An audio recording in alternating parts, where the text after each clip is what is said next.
Hi friends, my work building contraction tiles work. ఇది వచ్చేసి మనకు విండోస్ మార్బల్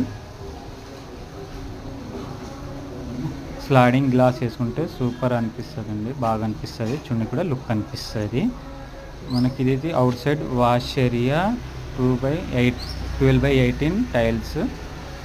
ఇది వచ్చేసి మనకు ఫ్లోరింగ్ వచ్చేసి మనకు 2/4 షేడ్ కూడా బాగుందండి. జాన్సన్ కంపెనీ చున్నీకి కూడా బాగుంటుంది, లుక్ అనిపిస్తుంది. షేడ్ కూడా సూపర్గా ఉందండి, చూడండి ఎంత బాగా వచ్చిందో. ఇది అవుట్ సైడ్ బాల్కనీ అండి. ఇది వచ్చేసి మనకు కిచెన్ ప్లాట్ఫారం వాల్ టైల్ చూడండి ఎంత బాగా వచ్చిందో. చున్నీకి కూడా బాగా అనిపిస్తుంది మనకు.